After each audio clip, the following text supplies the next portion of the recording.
Assalomu alaykum do'stlar. Sizlar bilan Ustuniy kanali. Do'stlar, bugungi videorolikimizda biz sizlarga Gentra avtomat korobkalarida Nexus Cobalt avtomat korobkalaridagi uchiradigan bitta holatni qanaqangi tartibda bartaraf qilishligini va nima qilishligini ko'rsatib tushuntirib o'tamiz. Marhamat ko'rib tomosha qiling, like bosib kanalga obuna bo'lishni esdan chiqarmang. Motorni ishlashini ko'rdilaring. Yaxshi emas holati. Endi оборот dvigatel 896 turibdi, ya'ni baland. O'ta baland holatda. Xo'p. Endi bu yerda давление на выпускной дат bu расход bu 43 normalcha balandroq, lekin желаемый положение zaslonka bu zaslonkani holati, ya'ni kir degani zaslonka holati va avtomobilimiz benzinda ham, gazda ham bir rejimli programma yozilgan. Mana temperatura воздухni выпуска o'zgargani yo'q, gazda ham, benzinda ham. Endi ish jarayonini boshlaymiz. Bu avtomobilimiz svitchlari yangi qo'yishgan ekan, lekin yechib tekshirib ko'ramiz va zaslonkamizni yechib tozalaymiz. Hozir zaslonkani ham sizlarga kirlik holatini ko'rsataman. Bu mana gazatorimiz. Ancha qorayib, yomon holatga kelib qolgan va bu yerda zaslonkamiz. Zaslonka anchadan bir yuvilmagan ekan, to'lib qolgan zaslonka, ichlari kir turibdi, burchak holatlari. Buni yechib tozalaymiz. Xo'p, svitchlarimizni yechib oldik. Holatini ko'ryapsizlar, yomon emas, ishlagan, yaqinda qo'yilgan ekan, yaxshi holatda, lekin baribir ko'zimiz bilan ko'rib, tekshirib olish maqsadida yechganmiz va bu yerda bobinalar mushtuklarini ham to'ttirasini ham tekshirib, qotganmi, qotmaganmi, ichida prujurasi borligini ko'rib oldik.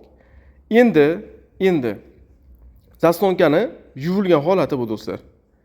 Orqasi ham, oldi ham toza holatda bo'ldi. Endi bu degani avtomobilimizga metan yoqilg'isi ham va havo bilan ikkalasi aralashishi ham yaxshi holatda kiradi. Endi boshqa qiladigan yana bitta ishlarimiz bor. Bu tomonda kompyuterda chiqarib olamiz. Stekerni, motor kompyuter stekini chiqarib, mana shunaqangi 120 relay qo'yamiz. Yon tomoniga 120 kiloohm qo'yiladi. O'sha 120 kiloohm tomon 86 massaga ulanadi. 87 120 orqali o'tadigan massaga ulanadi. Va o'rtadagi 87 chiqishni nimadagi воздух выпускadagi 7-oyoq qulab qo'yamiz va relayda 85-oyog'ini, bu ya'ni bo'sh oyog'ini, 86-bo'sh oyog'ini reduktordagi gazi pilusiga ulab qo'yamiz do'stlar. Bo'ldi, shu bilan bizda mana tayyor holati. Temperatura воздух выпуска metanga o'tganda 120 gradus ko'rsatib turadi. Zaslonkamizni joyiga qotirib oldik, relayimizni ham qo'yib ustunovkasini qilib oldik. Endi qolgan ishni ko'rsataman sizlarga do'stlar. Xo'p do'stlar, endi avtomobilimizni kalitini ochib qo'yamiz.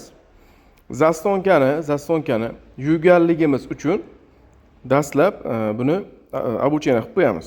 Adaptatsiya обучение deyiladi endi. Обучение qilib qo'yamiz. Bo'lmasam texnik o'ynab qolish holati kuzatiladi. Обучение skematik apparat orqali qilinadi. Hozir mana skematikga kiramiz. Skematikga kirib, hop, Chevroletga o'tamiz. Cruise birinchi miyamiz. Mana yuvganligimiz uchun ashibga chiqqan bu yerda protseduraga kirib, har bittasini mana shundan обучение qilib olamiz do'stlar. Yurgizing.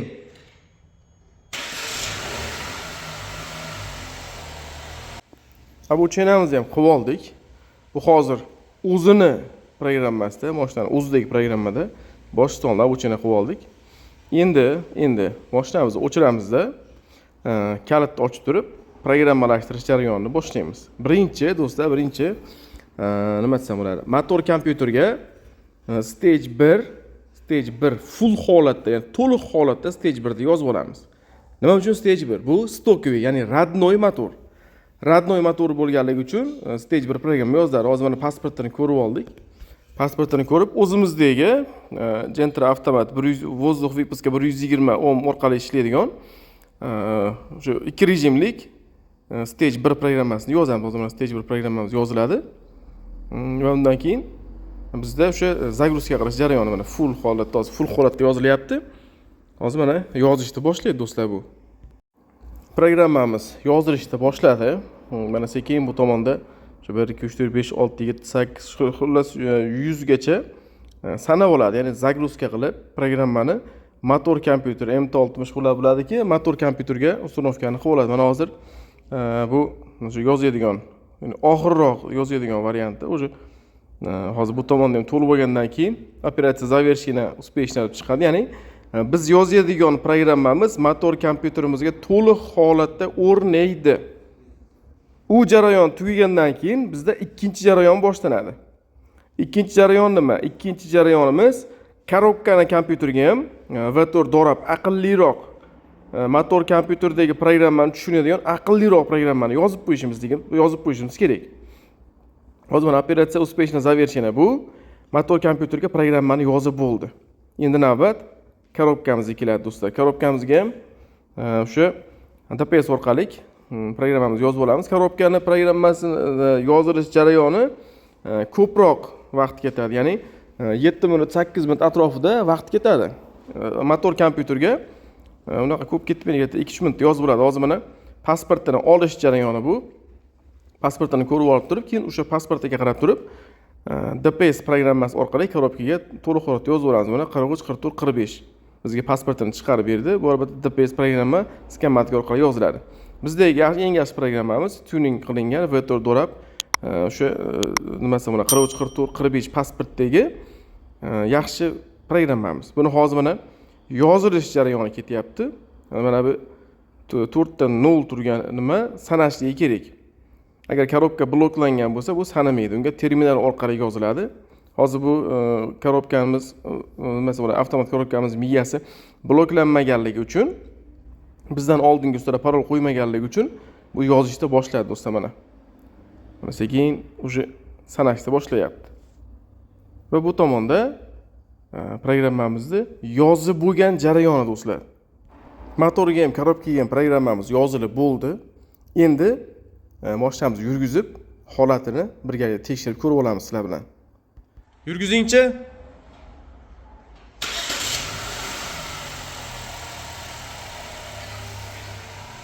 Hop. Оборот двигатель 8000. Valda aylanishi. Paldajen adresyoni zaslonka tozalangan holatdan keyingi holati и расход 34 ga tushdi. Birinchi holati 40 dan o'ta baland edi. Pasaydi. Bu benzinda ham gaz ham расход pasaydi degani. Xo'p. Zaslonkani foizi ham pastga tushdi. Bu ham 8000 turibdi, undan balandroq edi. Hozir benzinda yurganligi uchun воздух выпуска 31 turibdi. Gazga olib o'tsak ko'tariladi. Endi avtomobilimizga gazga o'tganda o'chib qolyapti, yurgandan keyin deyapti. Mana bunday mikrosxema, ya'ni chayonli uстановка qilib qo'yamiz. Bu narsa bu tomondagisi benzinni simini olib kesib olinadi o'rtasidan.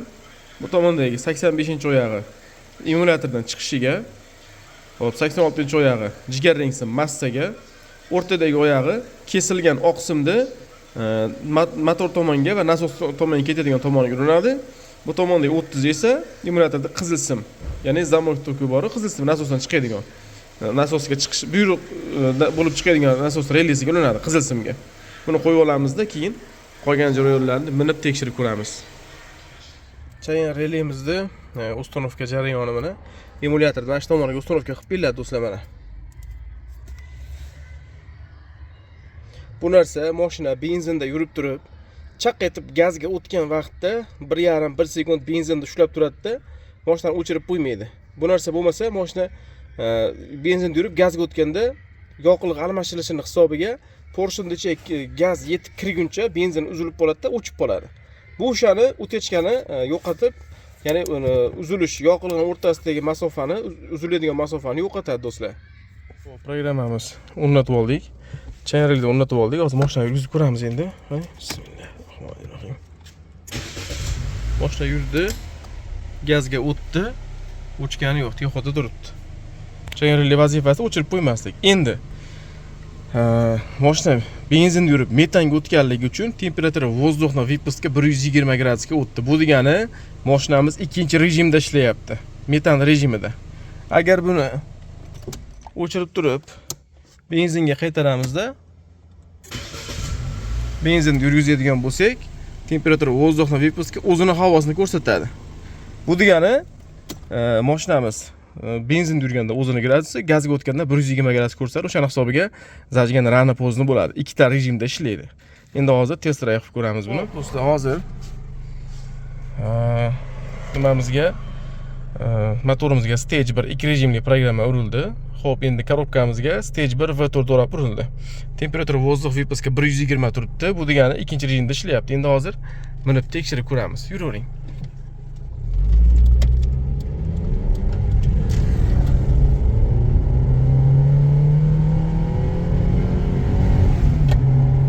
O'zingizga bilinib farqi? Skor almashtirishlari, tortishlari metanda. Yaxshi. Do'stim sen tomoqni oldirib ketdilar, shunga ovozlari eshitilmayapti.